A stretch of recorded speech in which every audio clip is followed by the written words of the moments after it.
Hey everybody, it's the Walker. So what are we doing today? Well, I think what we'll do today is a headlamp review of the Nextorch myStar Headlamp. So stay tuned. Now that we've found ourselves a nice comfy spot in the woods, we took the backpack off and we can start the review. The headlamp I'm reviewing today is the Nextorch myStar Headlamp. For full disclosure, this was sent to my channel for review. But just because swag is sent to my channel doesn't mean I don't give you guys and girls out there an honest review. Let's take a look at it. Now there's one little thing different about this than my other headlamps. You can see that's a USB port right there. So this thing is USB chargeable and the batteries are built into it. I think it's got 3000 mAh, but I'll put up the stats in the video on the battery pack. Now it's very lightweight. And if you take a look at the back, it's highly contoured and it fits the back of the head really good. There's also two straps like this. Well, it's one strap and it's broken into two parts, so it really cups the back of your head. It's connected via a wire from the back battery pack, and then it goes to a front optic and it basically fits on like this. There we go, look at that. Pretty simple. Battery pack's back here, headlamp's up here. It doesn't need a top strap because this is so light here. It has actually pretty much no weight whatsoever, and this cups the back of my head. So it's a pretty comfortable headlamp. I like that. Let's take a look. Now really for the user interface, really it's a 2-button headlamp. It uses 2 buttons to work it. One button just so happens to be in the back of the battery pack. The other button so happens to be in the front optic itself. To turn it on, you power the battery pack. Click and hold. There it goes. Now you see this, it has 3 bars of power. Totally full is 4 bars. And you see this red flashing. Let's see, the sun of course is, there we go.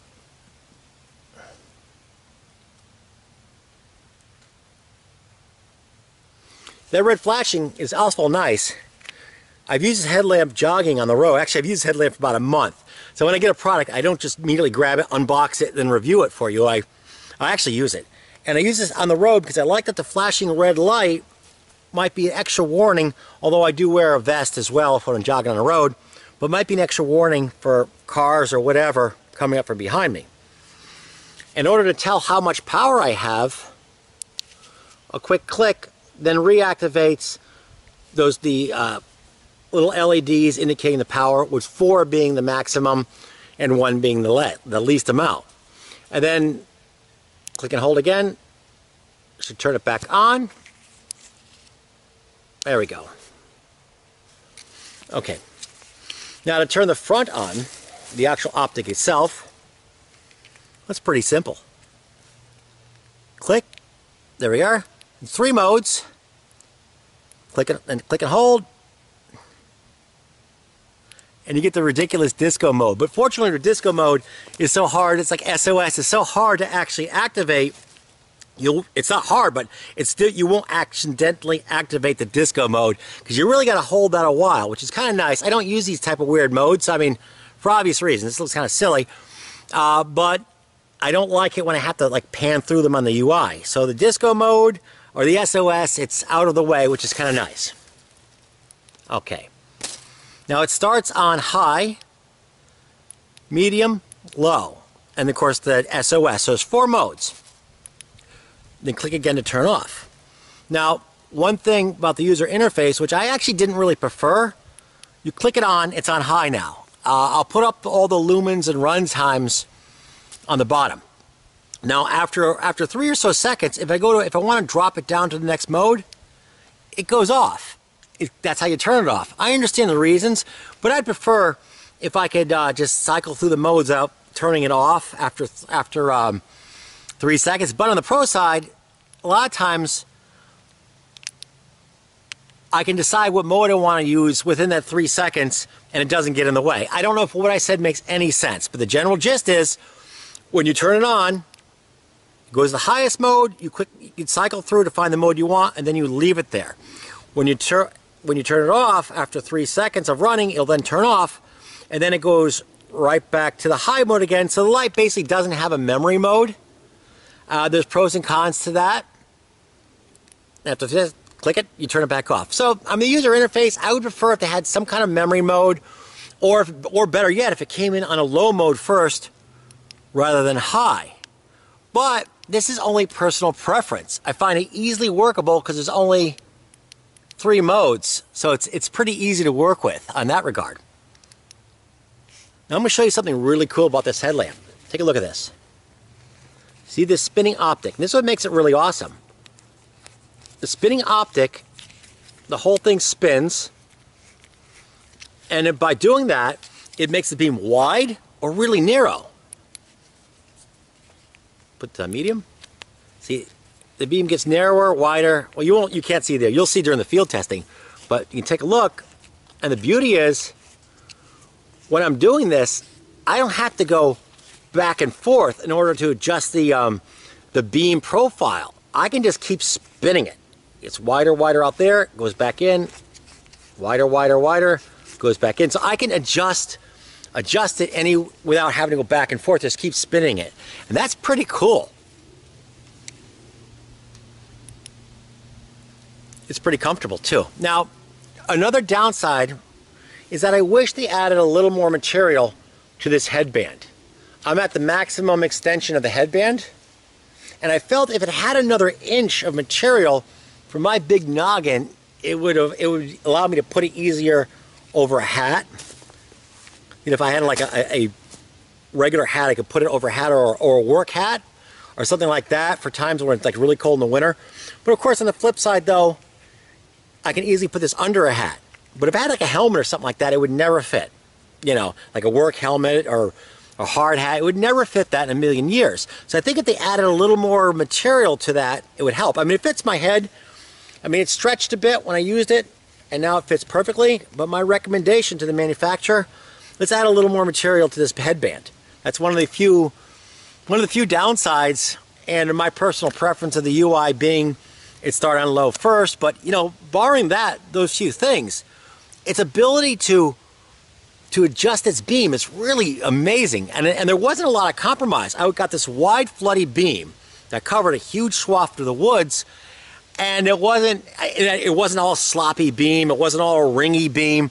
It was really good. I thought there'd be a compromise. Then when I made the optic pull down for further throw, it was a nice hot spot. So the optic, and I believe it uses, oh gosh, XPL or some kind of LED, a very modern LED. I'll put the LED up in the stats, but there's like an XML, then an XPL, which is the slightly more modern of the LEDs, although I don't think it's any more efficient. It's just a smaller size for the same efficiency or something like that.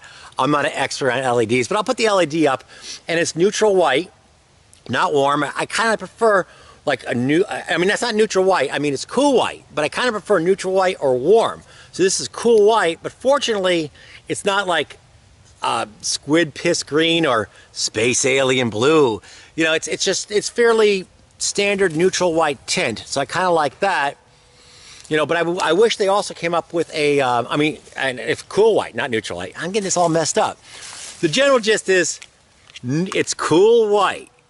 My preference is neutral white, but it's not a bad cool white tint. So, you know, it's acceptable. There we are. As far as the battery pack, now there is one other concern. Whoop, I ended up dropping it. There is one other concern. When you have a headlamp and it has an integral battery, if I'm in the woods or hiking, I run out of power, what do I do then? It's like, you know, you're screwed. But not really. What I did to test it, I ran this battery pack down to nothing, and I ran it down to absolutely nothing where it wouldn't even turn on again. And then I brought a little USB battery pack with a plug, with a long cord, plugged it in, click, boom, it ran. So if you're in the woods, if you take this in the woods and you're worried about, you know, will the batteries run out when I'm in the middle of the trail and I just can't replace the batteries, although the runtime is really, really long, you can always have a USB battery pack, plug it right in, right there, with a with a, I think it's a micro USB cable right there. Pop it in your pocket and you're ready to go. It'll run as it's charging. So that's a kind of a pro that alleviated my fears of being in the middle of the woods with a headlamp that used a integral battery pack. Of course, the pro is I just plug this thing in when I'm done running or hiking, unplug it, and it's ready to go. I don't have to mess around with batteries. And the battery, I think that usually the battery is probably some kind of a lithium-ion battery. I'll put that up in the stats as well. It's like, you know, it's like my iPhone. It's going to last for years, probably use. So I'm not too worried about like the battery dying, then I can't do anything with it. At least that's my hope. But most, I find a lot of things with integral batteries, they tend to break in another way before the battery runs out of power. Like my phone. You know, I'm not interested in the phone anymore by the time the battery decays to the point where it's not useful. So it's just a consideration. I thought, when I first got this, I thought having an integral battery pack would be more of an inconvenience or something I didn't want. In actual use, it turned out to be pretty good. So it's a little misconception I had that in field use didn't really work out the way I thought it would. It actually worked out kind of better. One other pro too. For whatever reason, this glows in the dark. It is what it is. Okay, here's what we're going to do. I decided I put up all the stats and the run times for the headlamp for those people who love the technical stuff, and my own field testing verified. I don't measure, sit there with a clock and shine it on a wall, but it seemed like the stats are pretty close. I mean, it ran a long time, so I was satisfied with that. What we're going to do is we're going to go on to the field testing part of the review, where I use this product in the actual woods. Now, I didn't do my usual dunk testing because the water rating is lower. It's not rated for dunk or anything like that. I think that's part of the integral nature of having this USB port and everything else, although it looks pretty tight. Everything looks, I don't see any noticeable gaps. It looks well made and everything like that, but I didn't do my dunk test because it's not rated. It's not rated for dunking. So I don't test things for things which they're not rated for. And all right, so that's it. Let's go on to the field testing part of the review. And as always, if you don't want to watch that and you're done just with this part, thanks for watching, and let's go on to the field testing. We're at the trailhead, and it's time for the testing of the myStar Nextorch headlamp. I'll quickly show you. As you see, the back is flashing. That's I guess that might help if I'm on the road running or something of that nature. But we're in the trail, so this isn't really going to come in much use here. But it's kind of nice, though. I don't believe this flashing takes any power whatsoever. So it's a nice beacon, or if I have this headlamp in my pack or something like that, if I have this little flasher on, or if it's in the tent, I can easily find out where it is without struggling to locate it. I've had that problem before where I can't find my headlamp. I'm looking all over for it. So it's kind of a nice feature, a little flashy back thing. And one click here should show us the power. We're at 4 bars. We have 4 bars worth of power. There it goes. 1, 2, 3, 4. Actually, not bars. I'm going to call those LED lights. Click and hold. We turn off the back power supply. Click and hold on. Actually, well, just a click on does it. And there we are. Okay. Put the headlamp on. We click the front. Boom. We're on. We're on. Time for the field testing. Stay tuned.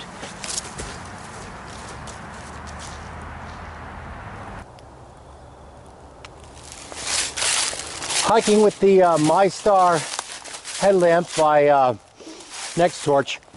This is the widest the beam can go, and it's very look at a wide swath of woods that's covering.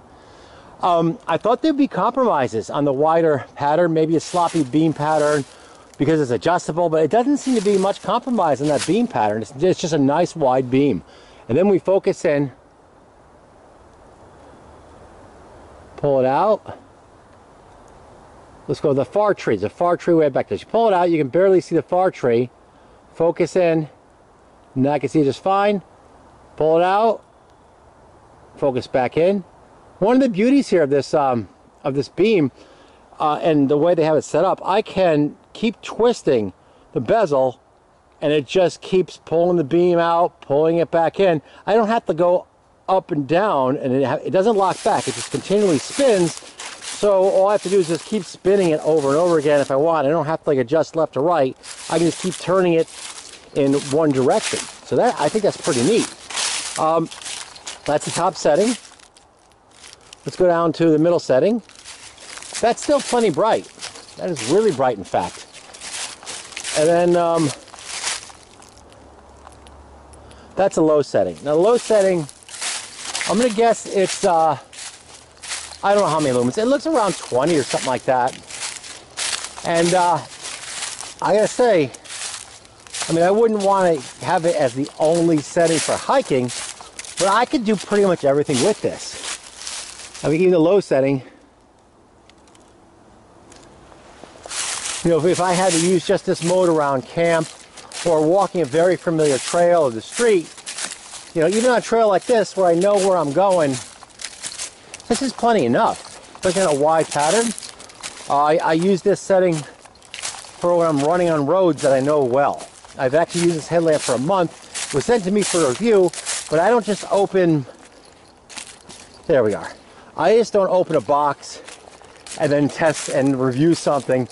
I use the product first for a while to see, you know, what are the pros and cons, how it actually works in various situations.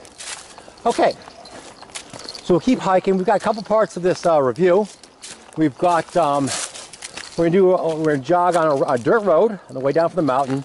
We're gonna do the climbing, which is a very telling, for me anyways, part of the field testing of any headlamp or flashlight. We just do basic bouldering and stuff like that. And we'll keep on going.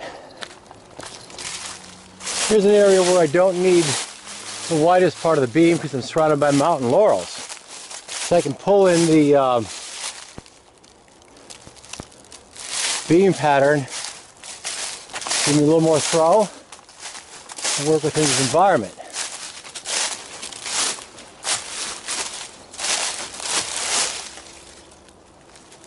No need for a wide beam there.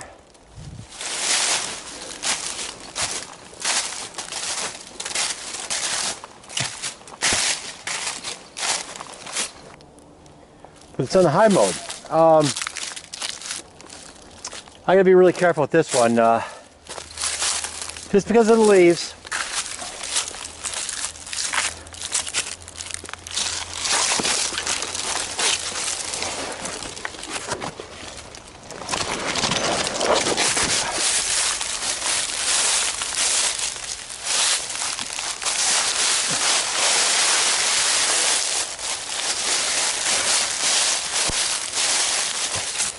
There we are.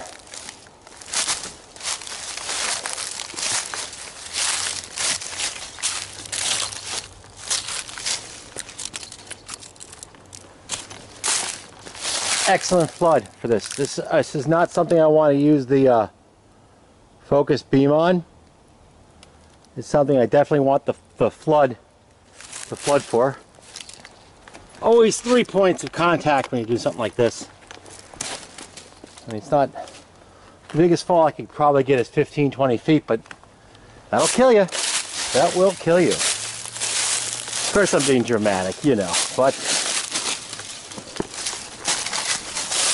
whoa, whoa. Damn, these leaves are slippery. Very slippery. Very, very slippery.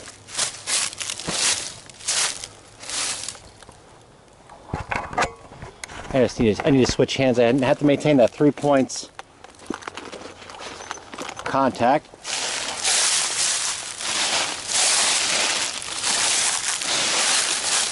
There we go.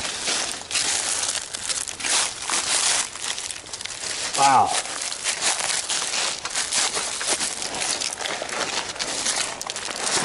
Ah, there we are.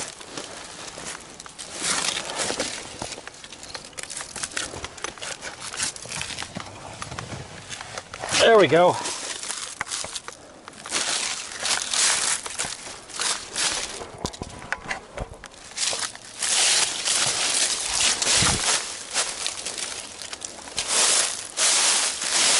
better than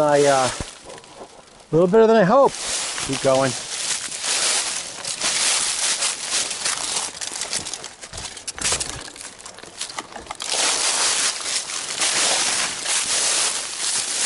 That is slippery. Very slippery.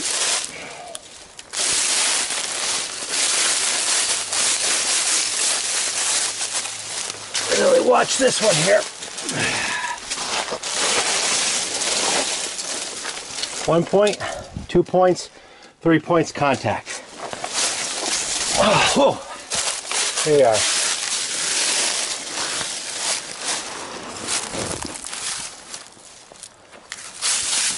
Get these leaves out of the way. I don't need them.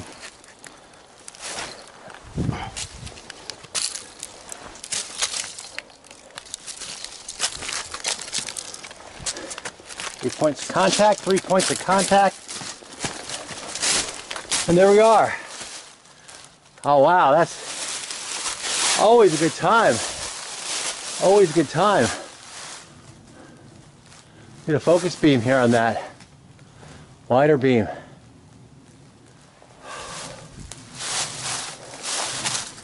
Wow, that was fun.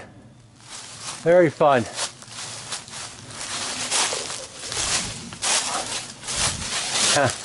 Made it down there. Made it down. I mean, it's not like technical climbing or nothing like that, but good test of the headlamp's ability to have a nice floody beam when I need it. And the tint isn't that bad either. It's cool white, but it's not like squid piss green or space alien blue. Time to continue.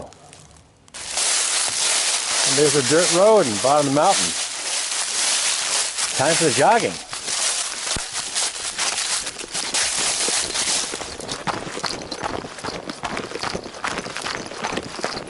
Headlamp does not bounce at all. Nice, fits perfectly on the head as far as running doesn't cause either the back battery pack or the front to bounce. So that's kind of nice. I found it to be a good jogging headlamp.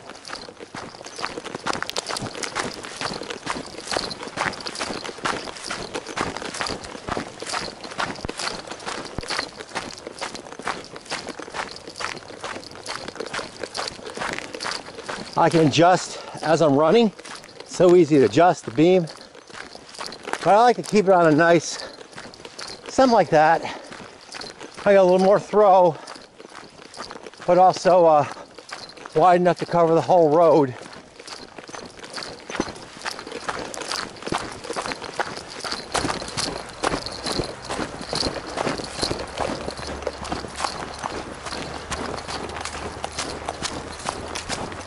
Okay, we're back. We are back. We are back. Ah, all right.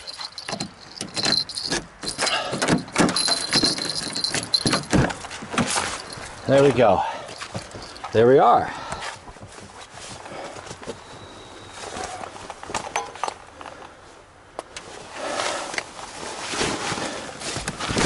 There we go. Wasn't too bad of a run. I can't complain. Little, my bear defense. Always keep that finger off that trigger. Okay, there we are. That's the, obviously that's the end of the field testing part of the review. And as always, thanks a lot for watching.